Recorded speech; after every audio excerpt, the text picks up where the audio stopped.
intro.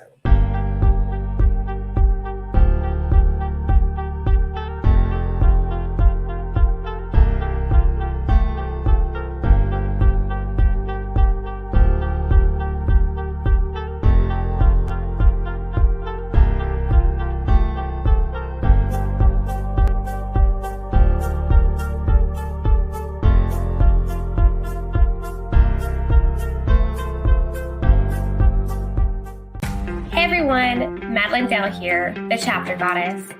I am a mom, author, blogger, freelancer, podcaster, producer, and overall creative. With this show, I really want to focus on creatives and bring their authentic self to life. How are they motivated to pursue their passions? What have been the struggles along the way? Does self-care play an important role in who they are today and how they connect with the creative flow? Bringing one's authentic self to the forefront is important in this world that we live in currently. Sharing your self-care, your tips, and how you stay on track for things without losing it completely is also important. Self-care is not talked about enough, and authenticity and self-care are what I like to highlight with my creatives, as well as getting to know them. So get ready for a fun and entertaining show. Hit the like button, subscribe if you haven't already, and let's get ready to meet this episode's guest. Hello, everyone, and welcome back to another show.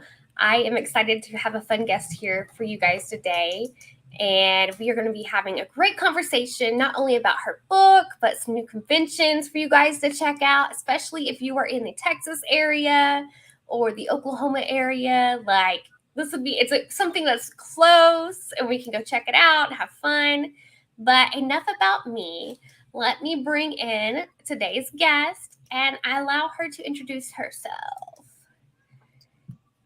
Hey. Hello, how are you? I'm good. Thank you for joining me on the show today. Thank you for having me. I'm very excited to get to chat with you and your audience. Yes. So go ahead and tell our listeners and viewers a little bit about who you are, what you write, and some other fun things you're involved in. So my name is Fern Brady. I am the owner of Inklings Publishing. It is a small Texas publisher based out of Houston. We've been in business now for 10 years. I am a writer. I write science fiction, fantasy, romance novels in this crazy universe with like 51 planets that are in an alliance that are getting attacked. And I'm also currently heading the Houston Writers Guild. And the Houston Writers Guild is just a community organization of volunteers. We put on different programs. We have critique groups. We have different kind of seminars and things. And coming up in October 6th, 7, and 8, we have Author Palooza, which is our big conference. We have some agents and editors, acquisition editors that are coming to listen to pitch sessions, as well as Kevin J. Anderson is our keynote speaker. We've got whole bunch of sessions. You can check it out on the HoustonWritersGuild.org website. So yes, and on top of all that, I teach. I'm a teacher as well. I'm an editor. Yes. What hat do I not wear? Pretty much. For real. I mean, there are really tons of hats that you wear in general as an author, and you've just kind of sprinkled in a few more. But let's talk a little bit about your books before we dive into some more of the questions I have for you. Love's Call is your most recently published, right? Yes. So Love's Call came out in February of this year. I'm very excited because, in the middle of United Vidin, right, which is my first book, that's kind of what I call the main line of Thyraine's galactic wall, which is the universe. Mm-hmm. And this is the big battles, and these are the big things that are going on. And it circles around Planet Jorn and Vren and Amiel. And in the middle of writing that, I came up with a small minor character whose name is Nikamir. And he's Oh. a half dragon. He's a dragonborn. Mhm. And what often happens when you have dragons is that they try to take over the entire storyline because they're all about themselves. And I was like, you can't. There's no space for you in this story. But he does make a huge impact on the ending of the big trilogy, the main line. He has a huge decision to make, and he makes this choice. And it's very, I mean, you can enjoy it even if you don't read his story, Yeah. but it makes such a bigger impact if you kind of understand why that choice is so important, right? Where it came from. And so I was like, fine, I'm going to write your story, okay? Because he just wouldn't leave me alone. And so I started writing his story. And so Love's Call is book one in his storyline, which actually takes place before United even happens. And it's all about him and his mate, Danipia. And I'm currently starting the work on Love's Fire, which is book two in that series. And that's how that series was born, because, there's just so much more depth to him as a minor character. He became a major character. And I was like, okay, let me give you your own space. Ooh, I like it. Where did the inspiration for this world come from? So this world began in my classroom. So I was a teacher for 15 years. I taught sixth graders language arts, reading, writing, and social studies. Everybody taught social studies. And in sixth grade, social studies is world cultures. And so we would look at, geographic features and how they develop, how they help develop different regions of our planet. And we'd look at different types of governments, different things related to world cultures, our world. And one of the things that I enjoyed having my students do is create their own planet. So at the very beginning of the year, we would have them map out a planet that they were creating. Where were they going to put, the mountains and the rivers and the lakes and all that good stuff? And then as the year progressed and we studied different things in social studies and we read, mythology, or we read different books, we would begin to create stories about the world, this planet that we had created. And we would create unique cultures, and we would create unique characters to populate them. And as we did that, I started doing that as well, modeling. And before I knew it, I had, this vast universe of stories. And so that's where it was born. That is so crazy and entirely cool, because that's something fun I would have loved to do at that age. And I love that you've taken it and turned it into a story. The characters, did they kind of come to you while you were brainstorming the world, or did they kind of come later after you've done that? Yeah, so the characters sort of emerged from the world themselves, and much like, we would start with delving into different populations, right? Different kingdoms, some different types of governments on our worlds. And then of course came Queen Verena, right? And her storyline became the focal point of a lot of stories that I wrote with the kids and other characters on other planets. I have like a whole bunch of maps with planets and characters, because they would just arise from our work. We would be reading, we would do book clubs like my samurai versus knights book clubs, right? So some of my kids would read stories with samurai as the main character, and some would read European knight stories. And we would talk about how these two cultures, very separate from each other without ever really communicating, even slightly different time frames, develop these warriors, these warrior archetypes that are very similar, very, very similar. And we would discuss, how they played out. And so then we would look at stories about knights and warriors on our planets. And so it was an interesting way to delve into the reading, the language arts, and bring it all together, as we were studying. Do you have some lovely child at your door? I did have a child poke his head in. He would thought about letting the dog in. I was like, no, no. No, It's too funny because, I'm on this podcast on Monday mornings called Author Talk with two other co-hosts. And one of our co-hosts is Amy, and she has her little daughters. And so some of our best shows have been her daughters having a fit at the door because she's not paying attention to I them. believe it. It's very, it's being a working mom. It's being a working mom, and I think that's just such a beautiful thing because our lives don't stop as women.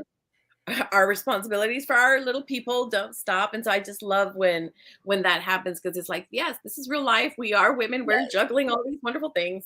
It's like a reality check too. Like, here, this is what really happens. This is the real life. This isn't the Instagram, Pinterest like version of things. This is real. So, and what you can't see, and you can kind of see over here, there's like posters on all of his desk is on this side of the room. So we work together on this stuff in here. But yeah, I love this world that you've created. Back on the book thing, let's talk more about your characters. Who are they, and how do they tie into the story? So the main line stories of the United Vidin series is Queen Verena, and she is going to be the first female ruler for her kingdom. And, she is an only child. And up until the opening of the book, she's pretty confident in who she is and who she's going to be. And she thinks that her father is definitely on her side.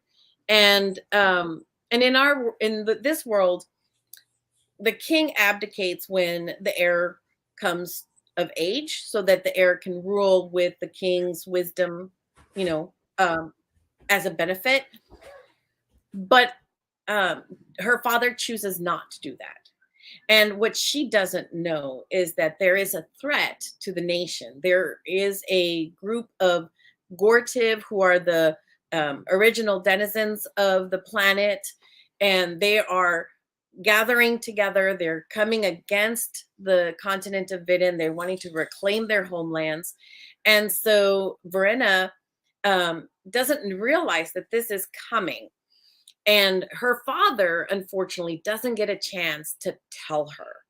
And because of that, she just doesn't know. And he insists that she marry Amiel because he's a really great military strategist. And she's not opposed necessarily to him because they do like each other from, ever. But she wanted to rule her by herself. So she begins to question her identity. She begins to question whether or not her father ever wanted her to rule. And she makes a horrible mistake. She runs away. Oh, no. Oh. And then of course, chaos ensues, and she tries to come back, tries to reestablish things. And now she has to earn the trust of her people. Now she has to earn back her birthright. And so that's really the whole story in United Vidin. And what's coming up next is as she ends up married to Amiel, and they have to unite against the Gortiv that are attacking. And that's kind of their storyline. It's her having to reclaim who she is, having to become the great queen that she had wanted to be always, from this moment of making this mistake, basically. And you said that is United, right? This one? Yeah, United Vidin. And that's book one in the mainline series. And like I said, Love's Call is book one of The Dragon and His Kitten. Okay. And that follows Nicomir and Denipia. And Nicomir is the president of a nation on planet Gelderond. Oh. He is half dragon, half human. Nobody is allowed to know that because the Dragonborn are kind of carefully monitored because they're very, very powerful beings. And so there's this kind of suspicion about them. So he has kept that aside of himself a secret. But when he realizes that Denipia is the woman who is fated to be his mate, he finds himself in a very precarious situation because Denipia is an artist and she's an innovator from the opposing nation of Ysmere. Oh.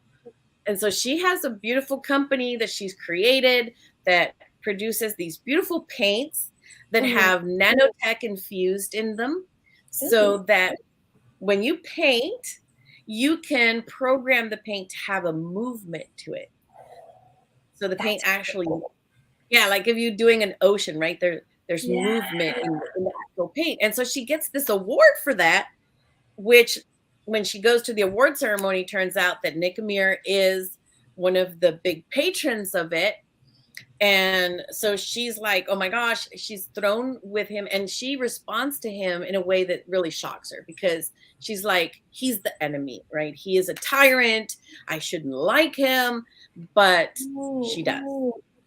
And so then that's their romance story is, how do these two who are really, in opposite worlds, how do they come together, and do they come together? And, can she be with him? He's, is he who she thinks he is, or is there more to him than what she has been led to believe from her world's, her country's point of view, which kind of plays a little bit on, how do we know what we know? Do we, there's enemies, right? There's enemies, and, are they really enemies? And do we have the full picture?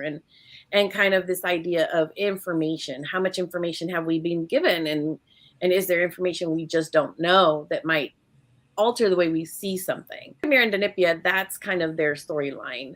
And like I said, he's going to what happens with him and Danipia in this series is going to impact what he ends up doing when we see the final showdown with Verena and Emil.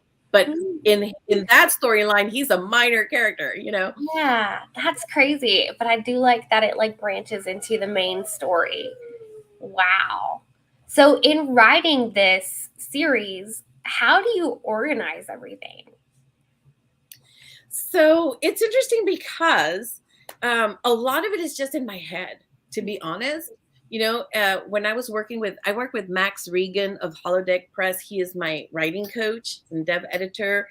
And he, one time, I was talking through some things. We were still working on the first book. And he goes, Fern, it would be really helpful to me as your coach and such to kind of get a sense of this story. You have it all in your head. I'd like to see where we're going. So I started writing the history of, these people and the universe. And it ended up being a 74-page document of from the beginning to way after this, and where I saw these books. And he was just blown away. He's like, I cannot believe you have this much information in your head. And I'm like, yes, an entire universe just lives in there. It's kind of scary. Yeah. I mean, if people could really see inside authors' heads, they would probably be a little terrified. Yeah. Wow. And I always have these conversations with non-author friends when you talk about how your characters sort of take over, how they redirect the story. You thought they were going to do this, but then it turns out they did something else. And people look at you like, you wrote this, right? You're making this up. What do you mean, that they just decided to do something different? And I'm like, yes, I'm not crazy. I'm not crazy. This is just how it works. Characters do their thing. Okay. They sort of take on a life of their own. And then before you know it, they're demanding their own book. And you're like, fine, I'll write it, Yes, they can be pretty persistent too. And they absolutely 100% will come in and hijack the story from it being on somebody else and just take it and do their own thing. So yeah. Oh, man, he's knocking at the door. What, Harrison? Okay, that's good. Why are you stopping me? Oh. He wanted to tell me the dog is being a good boy. Oh, that's an important piece of information. I guess it is. Yes. So let's switch gears here and let's talk about the author palooza. I almost said promo palooza, but it's author palooza that's coming up later this year. Yeah, so this is sponsored by the Houston Writers Guild. And we usually, the guild had two big conferences a year. But since COVID, we had not had an in-person one. We did a couple of Zoom ones, which was a very interesting challenge to do. But this is going to be our first big conference since the shutdown. And we decided to just do merge our regular editor agent type conference with our Indie Palooza conference. So we're going to just focus on Author Palooza. And we've got our wonderful keynote speaker is going to be Kevin J. Anderson, who, you know, if you're a sci-fi fantasy person, you know that he has written in the Star Wars universe. He's been helping with the Dune series books, and he has his own amazing series that he writes. Great author and wonderful presenter. And he's going to be doing our keynote. He's going to be doing our Sunday workshop, as well as doing a little segment on Saturday again on Kickstarters, because, you know, that's for the indies, for us indies, getting the funds to, you know, work our projects, that becomes really important. So he's going to be doing a really great session on that. And we do have a whole bunch of other wonderful presenters. We've got marketing classes, we've got editing, you know, the different types of editors. Try to talk about, like, when do they come in? When do you do a dev edit? When do you do a copy edit? When do you know, and as well as just a whole host of other sessions that hopefully, you know, people will find very useful. We have one amazing agent coming. We have a couple of acquisition editors from small publishing houses that are actively looking for books. And we have a unique thing where you can actually purchase a session, a one-on-one critique of your social media platform. We have, I like that idea. We have Amy Ravichandran, who is the owner of Abundantly Social. She has helped many, many authors become, you know, bestsellers. And she's going to be looking at, you know, if you purchase the session with her, she's going to be looking at your social media, your website. She's going to be looking at all of what you're putting out there, your messages, your branding, and she's going to give you some feedback on, here's some things that you're doing really well. Here's some things that you might want to consider. And so this is a really great opportunity for people who are not that social media savvy to just get some expert eyes on it. Ooh, I like that. That sounds like a great thing, because social media is extremely hard at times, and it's constantly changing. Like, there's always a new app and always a new platform that drops. And right now, like, Twitter's been, I don't even know what's going on there anymore. So like, but it's crazy because social media is now a big part of every author's marketing like plan, because that's how we reach readers. It really is. And you know what is really, you know, there's a lot of negativity on on social media. Facebook has its negativity, all this, Twitter is going nuts. There's a lot of negativity, but the reality is that social media is really free marketing. It's an opportunity for you to build relationships with people who are going to love your stories, who love the kinds of stories that you love to write. And there's no cost, you know? And so this is something that authors need to harness. And there is a way to do it without falling into the quagmire of negativity that's on there.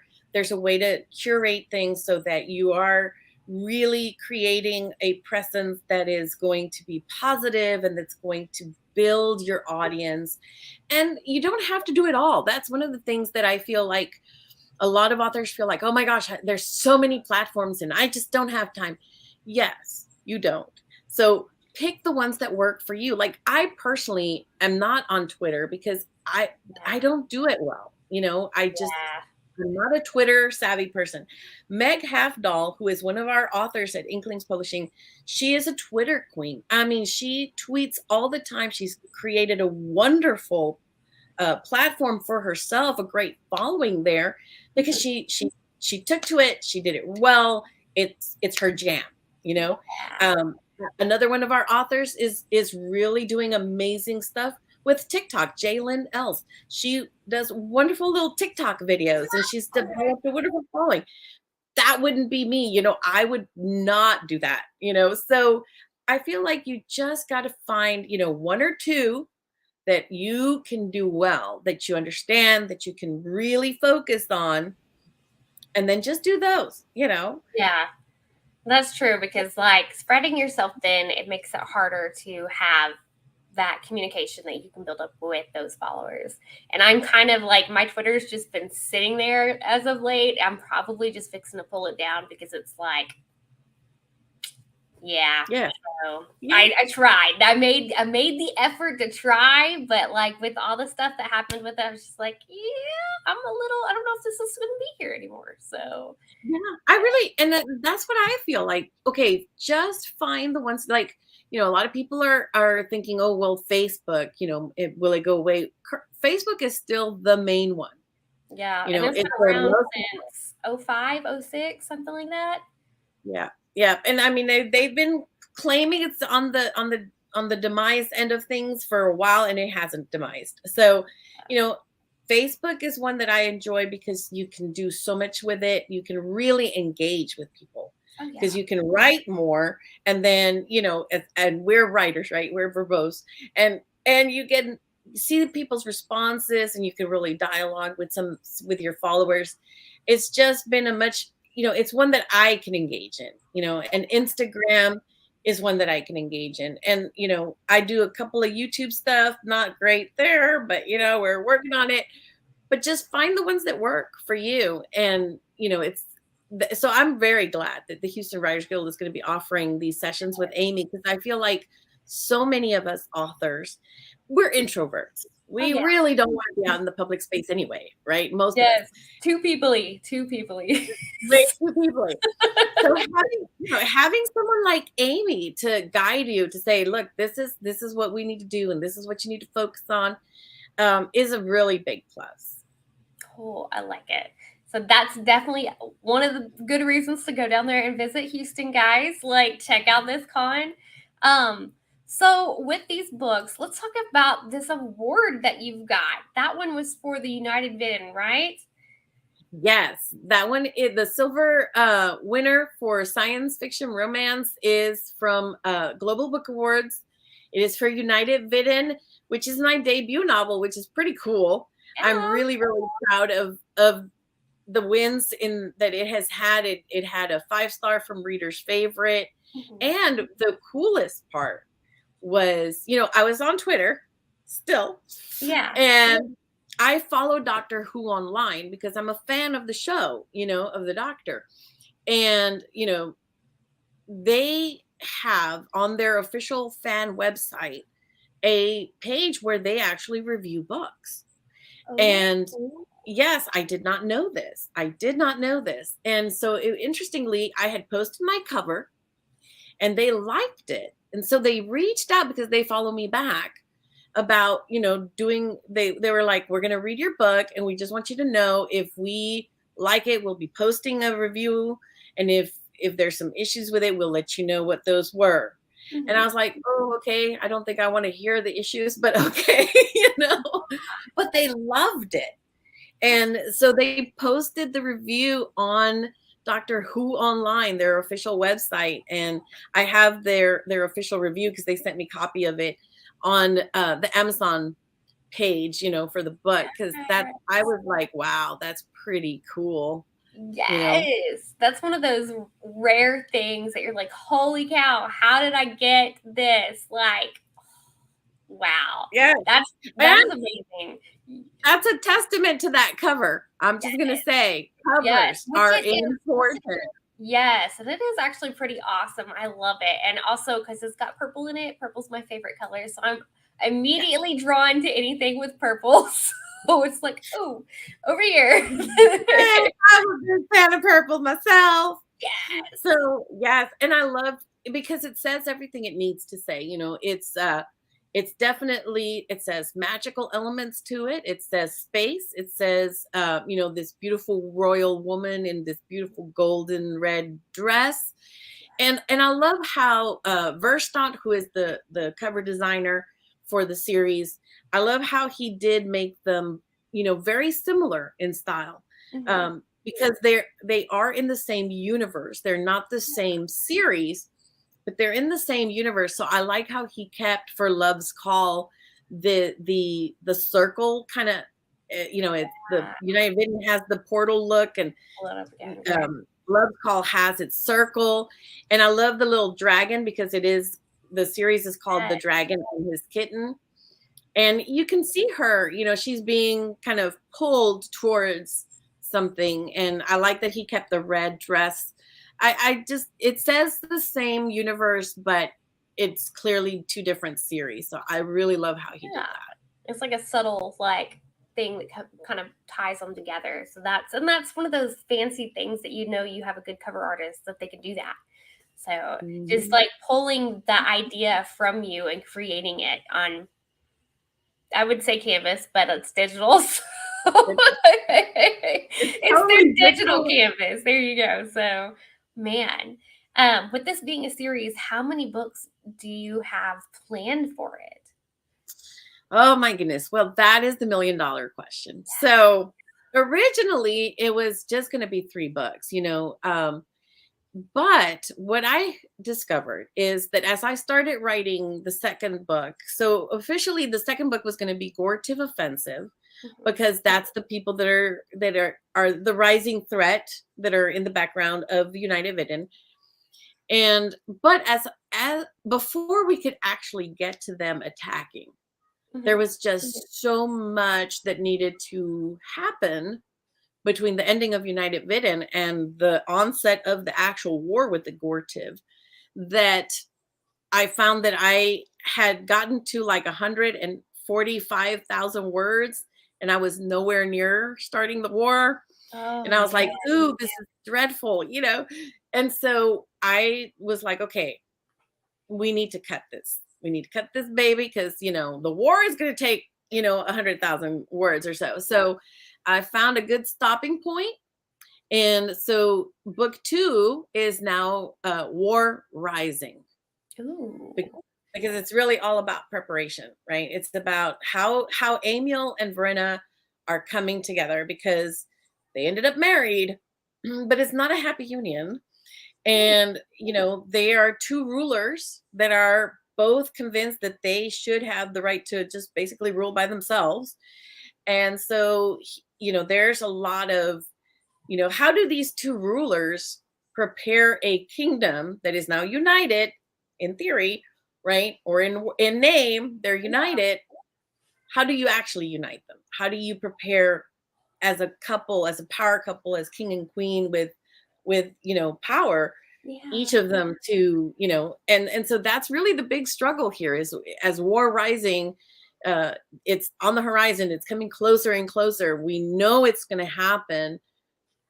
How do they prepare? What are their strengths, what are their weaknesses, and how do they play off of each other? And so a lot of that happens in this book. And so that one's actually ready. Like War Rising is pretty much ready. It should be heading off to copy edit in August. Mhm. So come February, March, we'll be ready to release that book.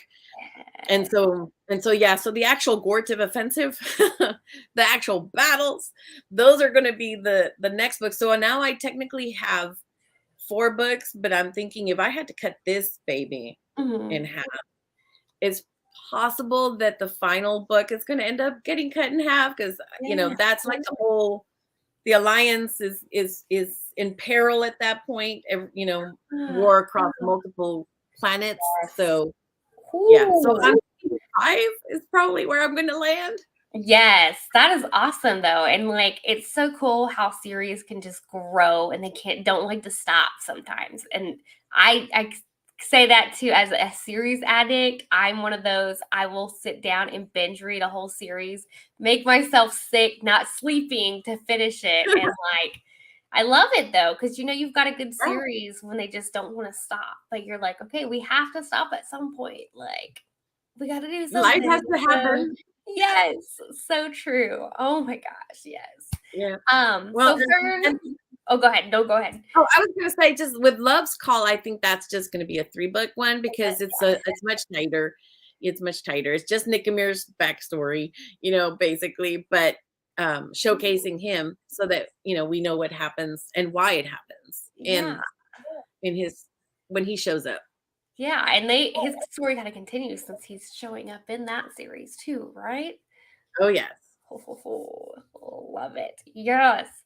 Well, Fern, we have reached the end of our time, so go ahead and tell our listeners and viewers where they can snag a copy of these books and where to follow you at on socials. Sure. So you can get a copy off of the publisher website, inklingspublishing.com, or on Amazon. You can get them on Amazon and other online as an ebook on different online stores. And as far as following me, the best place to follow me is on Facebook, Fern Brady, author, and I'm on Instagram as well, but I'm mostly on just Facebook. Let me just say, I'm a Facebook fan. Yes, I am too. I'm more active on Facebook. Instagram's probably my second, but the others, they're probably just kind of slowly disappear. So, but you guys, make sure you get you a copy of her books. These sound amazing. They are definitely on my TBR. And Fern, thank you again so much for joining me live today. Thank you so much for having me. I had a wonderful time. Yes, this has been great. And you guys hit that like button, subscribe, and I will see y'all next time. I hope you enjoyed the show. Don't forget to hit that like button and subscribe to get future notifications when shows come out. Also, be sure to check out my website. I have a blog featuring this creative with some other fun and interesting questions. You can also subscribe to my newsletter there to stay up to date with all things the Chapter Goddess in Madeline Dale. Once again, thanks for watching and have a great rest of the day.